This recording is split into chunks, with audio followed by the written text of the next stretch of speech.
Welcome back to News Across Nigeria. This is where we bring you information and news-making stories from the 36 states of the Federation, going through the 6 geopolitical zones. Thank you for staying with us. But before we continue, we'd like to remind you that all our top stories can be found on our website, channelstv.com, and on youtube.com/channelsweb.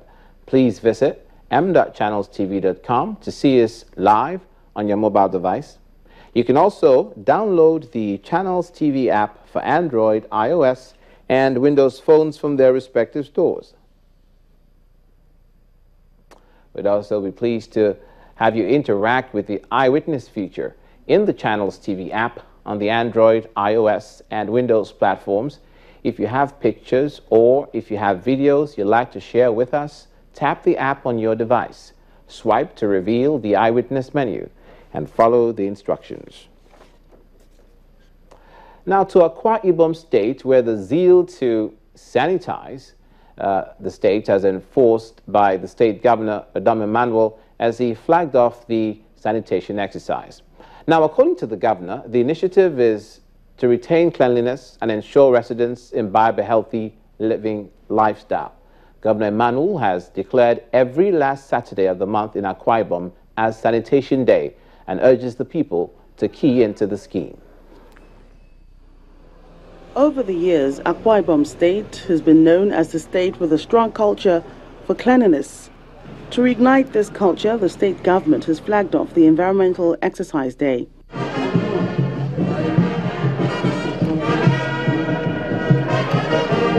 Gathered at the popular Ibom Plaza is the #1 citizen of the state, Governor Adam Emmanuel, and some state officials. The governor said the aim of the exercise is to arouse the people's consciousness towards personal hygiene and to live a healthy life. We believe the health condition of our people has a lot to do with the state of our environment. If we place our claim on the sanitary conditions of our environment, keep it clean, beautiful and safe for our own lives, it will definitely reduce the amount we spend on sickness like malaria, typhoid, cholera, and other communicable diseases. The Commissioner for Environment, Dr. Inyobong also added that the exercise is being observed in all local government areas with restriction of movement. We need a perfect, pleasant environment for meaningful development. It is important to note that the event that is going to be flagged up today is not only in Uyo, it involves all over the states, all the local government. This exercise is going on simultaneously. There was total restriction of human and vehicular movement throughout the duration of the exercise. Security agencies were on hand to enforce compliance. Residents of Uyo took advantage of the exercise to clean their environment. Every last Saturday of the month has been declared Sanitation Day in all parts of Akwa Ibom State. Yes, sir.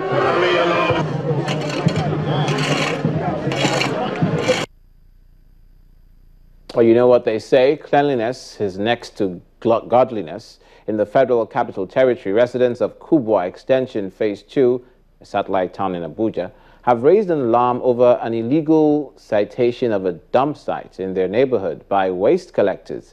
According to them, since that's happened, refuse has taken a major portion of the public roads, making their lives and their places uninhabitable. They're calling on the government to intervene and stop waste collectors who illegally dump refuse in their neighborhood.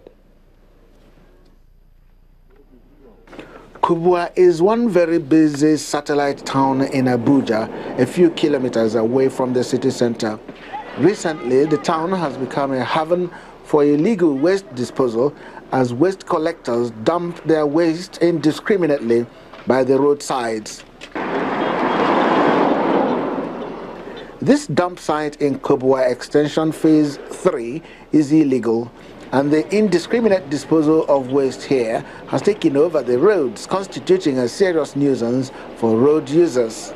The place is very odor. If I cannot hold myself, just I cover my nose. But even though I'm starting here now, the place is under.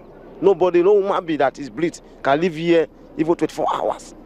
Residents say earlier efforts to stop the activities of illegal waste collectors from dumping here has failed, as the operators claim to be having the backing of the authorities. Not even one of their protest letters was honored. First of all, when they came, it was just like it was when they were constructing the market there that they shifted all their refuse there to this point here, which will raise an alarm that why should it be so? They said it was going to be a temporary issue. That was the first time we attacked them here. Then before we now wrote, that is when it now became a dump site. When it now became a dump site, we now wrote to them at point that this dump site now has now become a permanent issue. And it's all that it has the what I call the ministerial blessing. And our members now are now finding it difficult to come for worship here. You can even see right now, the road now is even blocked. This is a St. John Meriviani Crescent. It's blocked already with refuse. Nobody passes here again. It is like a nightmare living with dumps right in front of you. Right now, it's a breeding place for mosquitoes and flies. So you can't even stay in your house, even in your kitchen. You have flies all over the place. Apart from that, what of the aesthetic condition of the community? The public health is being endangered, and so we can't stay here freely. The activities of truck pushers who go about collecting waste made matters worse, as there is no supervision for their activities. And this has remained so in Kubwa, even though government agencies said that they banned waste truck pushers from operating in the area. The FCT as a whole, scavenging is now banned. In fact, it has already been banned, but now we reiterated to their leadership that they are no longer required, their services are no longer required within the city, and any person who is found to be scavenging will equally be arrested. Sanitary conditions in Kubwa and indeed several other satellite towns in Abuja might become worse than this unless relevant authorities act fast. Nothing more unsightly than a refuse dump in an inappropriate place. From the north-central region of the country to the northwest, the state governor, Abdulahi Ganduje, has distributed 15 vehicles to the state police command in order to help fight crime in the state. Governor Ganduje says the flushing out of insurgents in the northeast by the military puts the state at risk of the influx and tasks the police to watch the state to keep terrorists at bay. The State Police Commissioner Ibrahim Idris promised the governor that the patrol vans will be put to effective use. I'm not surprised to see this allocation of 15 number patrol vehicles.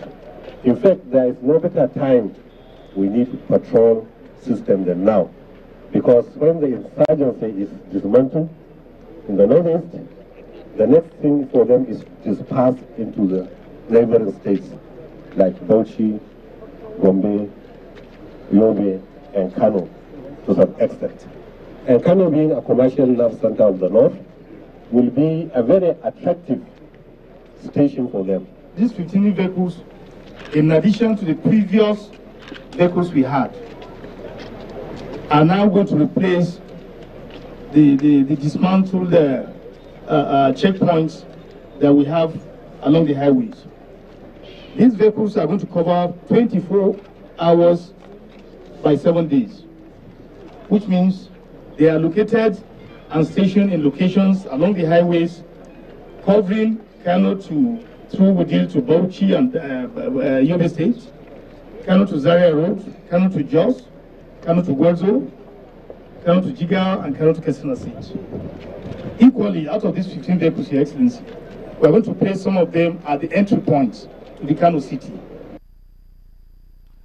Staying with Kano State, civil servants and top government functionaries who engage in corrupt practices and truancy should get ready to face the consequences. The state government sounded the alarm at a 2-day retreat organized for officials in the state public service. The head state service, Mohamedou Naya, says that the current administration will not condone any acts that hinders service delivery to the public. Take a listen. Our governor has even strengthened the anti-corruption directorate, and government has clearly and categorically made it, abundantly clear that zero corruption, tolerance, zero. There will be no corruption. Whoever is found to be wanting is going to be punished according to the law. We have civil service rules and regulations, and then we have the courts, where one could be prosecuted if the need arises. So and all our participants have fully understand the implication of being corrupt, and especially the blocking of leakages in terms of revenue, collection. Still to come on news across Nigeria, the Kogi state government repositions schools. Don't go away.